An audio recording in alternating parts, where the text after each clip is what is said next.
আপনার সন্তানকে যদি মাদ্রাসায় দেন, এই সন্তান দাঁড়িয়ে পেশাব করবে না। আপনার সন্তানকে মাদ্রাসায় দিলে এই সন্তান মদের বোতল হাতে নিবে না। আপনার সন্তানকে যদি মাদ্রাসায় দেন, এই সন্তান মুরব্বীদের সাথে বেয়াদবি করবে না। আপনার সন্তানকে যদি মাদ্রাসায় দেন, এই সন্তান আপনাকে বুড়াকালে ঘর থেকে বের করে দিবে না, বৃদ্ধাশ্রমে পাঠাবে না, আপনার সাথে কোনোদিন নাফরমানি করবে না। আপনার সন্তানকে যদি মাদ্রাসায় দেন, এই সন্তান শিক্ষা প্রতিষ্ঠানে মারামারি করবে না, ঠিক কিনা?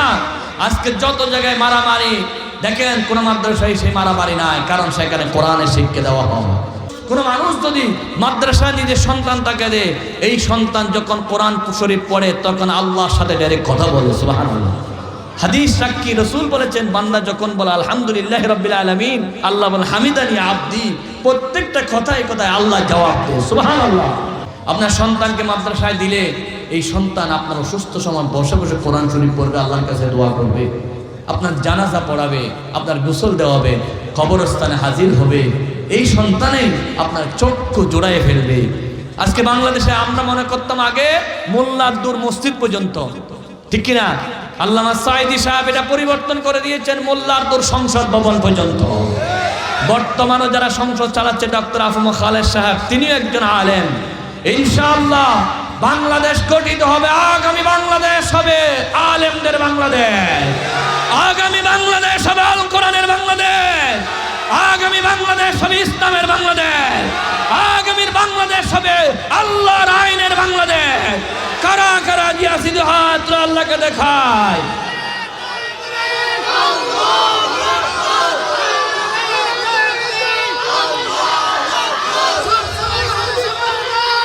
সুতরাং সন্তানকে মাদ্রাসায় দিবেন, মাদ্রাসায় দেওয়ার জন্য সন্তান নাই, ভাইয়ের ছেলে দিবেন, ভাইয়ের ছেলে নাই বোনের ছেলে দিবেন, তারপরও নাই।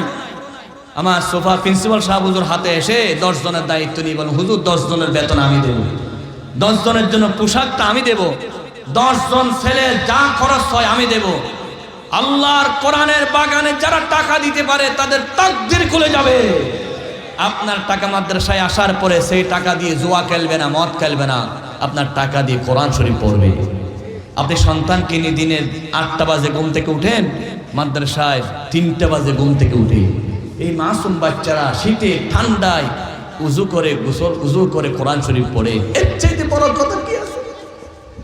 বাংলাদেশে মাদ্রাসা আছে বলে এখনো বাংলাদেশ টিকে আছে। করোনার সময় অসংখ্য মানুষ অনেক জায়গায় মারা গেছে, কিন্তু বাংলাদেশে কম মারা গেছে আল্লাহর কোরআনের বাগান মাদ্রাসা থাকার কারণে। মাদ্রাসার সন্তানের জন্য গর্তের পিপিলিকে দোয়া করে, মাছে দোয়া করে। হাদিসের ব্যাখ্যা লিখেছে মাছে কেন দোয়া করে, গর্তের পিপিলিকা কেন দোয়া করে? পিপিলিকা জানে মাদ্রাসা না থাকলে দুনিয়া থাকবে না, আমি পিপিলিকা গর্তে থাকবো না। মাছ জানে মাদ্রাসা না থাকলে মাছ থাকবে না, আমার অস্তিত্ব থাকবে না। সেজন্য মাদ্রাসার টিকায় রাখা আমাদের সকলের জন্য ফরজ। এই টিকায় রাখার জন্য হিন্দু পাড়ার হিন্দু এসে টাকা দিবে না, বৌদ্ধ পাড়ার বৌদ্ধ এসে সহযোগিতা করবে না, ইহুদিরা সহযোগিতা করবে না। আমাকে মাদ্রাসা পরিচালনা করার জন্য আমাকে সন্তান দিতে হবে, নাতি দিতে হবে, ভাইফোঁত দিতে হবে, দিতে না পারলে মন খুলে টাকা দিতে হবে। ভারতের বাবরি মসজিদ যখন ভেঙে ফেললো, জালেমরা বাবরি মসজিদ ভেঙে টুকরা টুকরা করলো, যারা বাবরি মসজিদে হাত দিয়েছে আল্লাহ তাদেরকে পাগল বানাইয়া দিয়েছে। শেষ পর্যন্ত গত বছর একজন সাহসী বীর পুরুষ সাহস করেছে 300 কোটি টাকা বাবরি মসজিদ নির্মাণ করতে লাগবে। একজনে একসাথে 80 কোটি টাকা দিয়ে দিয়েছে। সুবহানাল্লাহ। আর গরিবরা বলে আমি কিছু দিতে না পারলে একটা ইট দেব। ফেসবুকে পত্রিকায় দেখেছি হাজার হাজার মাইল দূর থেকে 2-3টে ইট কাঁধে করে নিয়ে আসতেছে বাবরি মসজিদ রক্ষা করার জন্য। আল্লাহু আকবার। তো ভারতের হিন্দুরা যদি বাবরি মসজিদ রক্ষা করার জন্য এইভাবে ইট দিতে পারে, সিমেন্ট দিতে পারে, লোহা দিতে পারে, আমি আর আপনি এই সোনাগাজী কামিল মাদ্রাসা রক্ষা করার জন্য আমরা কি আমাদের মন করে টাকা দিতে পারবো না? সহযোগিতা করতে পারবো না? বলুন ইনশাআল্লাহ। এই মাদ্রাসা টিকে আছে আপনাদের চোখের পানি এবং সহযোগিতার কারণে। এখানে অসংখ্য ছাত্ররা লেখাপড়া করে, এখান থেকে আলেম হয়, মুফতি হয়, মুহাদ্দিস হয়। বাংলাদেশের যত পীর আছে সমস্ত পীর মাদ্রাসা থেকে তৈরি হয়েছে। একটা স্কুল দেখান, কলেজ দেখান, সেখান থেকে পীর হয়েছে, বুজুর্গ হয়েছে। সুতরাং মাদ্রাসাকে মহব্বত করা মানে রসুলকে মহব্বত করা। আমি আর কথা বাড়াচ্ছি না, আমাদের প্রধান মুফাসসির তশরিফ আনবে এখন। আমি আপনাদের কাছ থেকে অনুরোধ জানাচ্ছি, যেহেতু আমাকে নোটিশ দিয়েছে অনেক আগে, নোটিশের মতো আমাকে শেষ করতে হবে। যদি আরেকটু কথা বলতে পারতাম, আরো কিছু গুরুত্বপূর্ণ তথ্য দিতে পারতাম, কিন্তু সময়টা নাই। আমাকে প্রিন্সিপাল মহোদয় আমি অত্যন্ত সম্মান করি, শ্রদ্ধা করি। উনি বলতেছেন আপনি গতবার বেশিক্ষণ ওয়াজ করতে পারেন, আবার বেশিক্ষণ করতে হবে। আমি বেশিক্ষণ করার জন্য 6টা বাজে চলে আসছি। আজকে কি যে জ্যাম আমাদের এখানে নেতা গিয়েছিল, সেজন্য গাড়ি 3-4টে গাড়ি পাল্টাই আসতে হয়েছে। এরপরও আপনাদের সাথে দেখা হয়েছে, আলহামদুলিল্লাহ আলহামদুলিল্লাহ। এখন আমি মুসাফির, দোয়া কবুল হবে। আপনি রাজনীতি করতে গিয়ে বিবেককে অন্ধ করবেন না, একটু চিন্তা করে দেখুন। আমি শরীয়তুল্লাহ জেহাদি, এখানে রাজনীতি করতে আসি নাই। মেম্বার ইলেকশন করবো না, চেয়ারম্যান ইলেকশন করবো না, ফেনীতে আমি এমপি দাঁড়াবো না। আল্লাহর কোরআনের পক্ষে কথা বলতেছি একমাত্র আল্লাহকে খুশি করার জন্য, ঠিক কিনা? আপনারা বিবেক দিয়ে চিন্তা করে দেখুন, মাত্র 2 জন মাদ্রাসা ছাত্র, সোনাগাজী কামিল মাদ্রাসার মতো এই মাদ্রাসায় পড়েছে, বাইতুল শরফ মাদ্রাসায়। ফরহাদ এবং সাদেক কাইয়ুম, একজন বিফি হলো, আরেকজন জিএস হলো। হিন্দু, বুদ্ধ, ইহুদি সবাই ভোট দিয়েছে। নিরাপত্তার জন্য মহিলা পুরুষ ভোট দিয়ে তারা 2 জনকে নির্বাচিত করেছেন। ওরা 2 জন ঢাকা বিশ্ববিদ্যালয়ে দায়িত্ব পাওয়ার সাথে সাথে পুরা ঢাকা বিশ্ববিদ্যালয়কে মদ মুক্ত করে দিলে। আল্লাহু আকবার, লিল্লাহি তাকবীর। আল কোরআনের আলো, দেশটা মদ, পুরা বিশ্ববিদ্যালয় কি মদ মুক্ত হয়ে গেল, সিগারেটও আর চলতেছে না।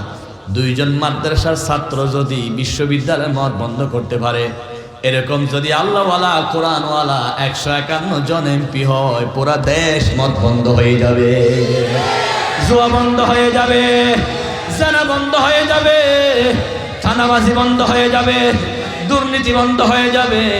সেজন্য আমরা বলি কোরআনী আইন চালু হলে আপনাদেরকে মাসে 10,000 20,000 টাকা দেব না, কার্ড দিতে পারবো না।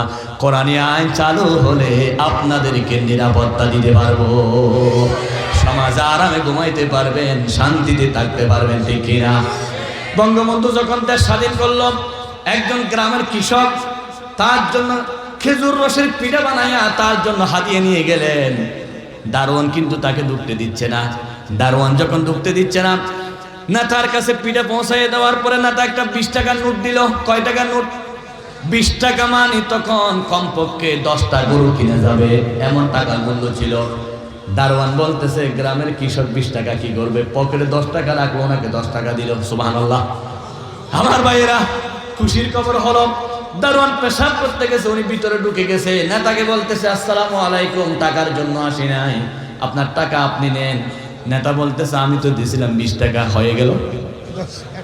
যে দেশে উপর থেকে আসে নিচে আস্তে আস্তে 20 টাকা 10 টাকা হয়ে যায়, সেই দেশে সোনার বাংলা সম্ভব নয়, সব চোরের বাংলা।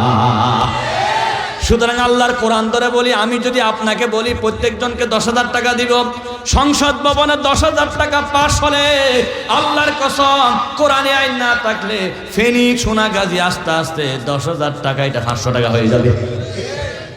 কি হয়ে যাবে? বরাদ্দ হয়েছিল 10,000 টাকা, আপনার কাছে আস্তে আস্তে 500 টাকা। সংসদ ভবনে 5,000 টাকা লুট হয়ে যাবে।